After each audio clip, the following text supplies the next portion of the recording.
খবর যদি হয় বস্তুনিষ্ঠ, তবে কারো না কারো স্বার্থে আঘাত লাগবে, এটাই স্বাভাবিক।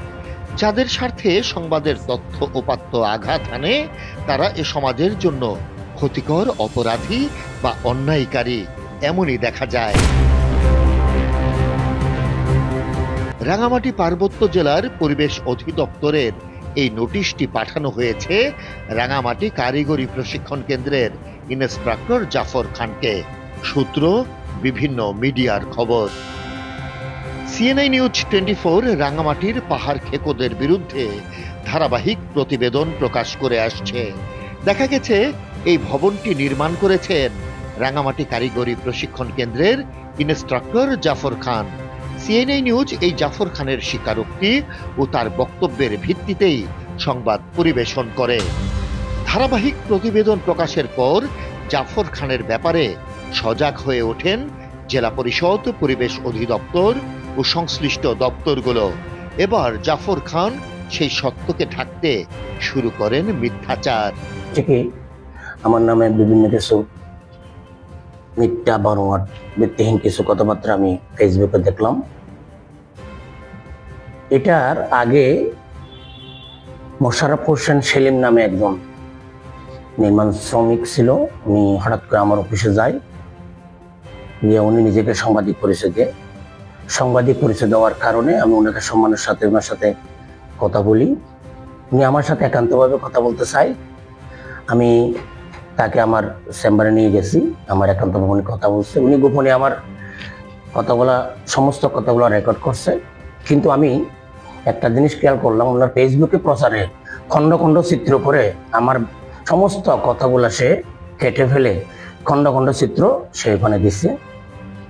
বাইরের কোন পাহাড়ের কি হয়েছে না হয়েছে সমস্ত কিছু আমার এখানে জয়েন করছে, অথচ হায়ারেস সম্পূর্ণ মিথ্যা, বানোয়াট এবং ভিত্তিহীন। আমি আজকে 30 বছর পর্যন্ত কারিগরি প্রশিক্ষণ কেন্দ্র রাঙ্গামাটিতে অত্যন্ত সম্মানের সাথে আমি শিক্ষকতা করে আসছি। আমি একজন আদর্শ শিক্ষক হিসেবে সরকারি দায়িত্ব নিষ্ঠার সাথে পালন করি। অথচ জাফর খান নিজেই বলেছেন তিনি পৌরসভার অনুমতি না নিয়েই ভবন নির্মাণ করেছেন। আপনি সরকার করেন না, ভবন করছেন। ভবন তো আমি করছি, কেউ প্রমাণ দিতে পারবে?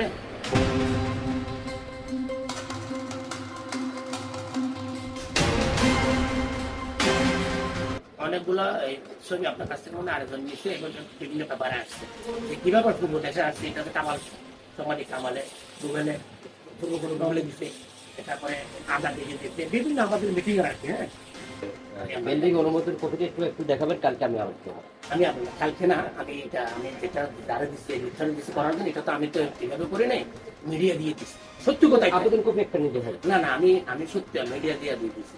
মানে কপিটা আমি যারা দিচ্ছি সে প্রসেসটা আমি প্রসেসটা, তার মানে আপনি বলতে নাই কপিটা না, আমি প্রসেসে আছি।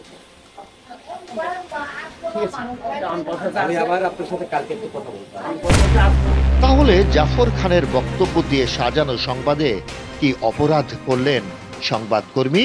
আমরা আসার সময় আমার সাথে জাফর খানের সাথে দেখা হয়। তিনি বলে, আপনি যদি নিউজ করেন তাহলে সমস্যা হবে, এবং নিউজ করার পরে বিভিন্ন মহল থেকে বিভিন্ন ধরনের হুমকি এবং ফেসবুকে মিথ্যা প্রচারণা করে। জাফর খানের এ ধরনের আচরণ ও কর্মকাণ্ডকে কিছু মহল উদ্দেশ্য প্রণোদিতভাবে বৈধতা দিতে যেন মরিয়া হয়ে উঠেছে, যা সাংবাদিকতার পরিপন্থী বলে মনে করেন অভিজ্ঞ মহল। Desk report, CNI news 24।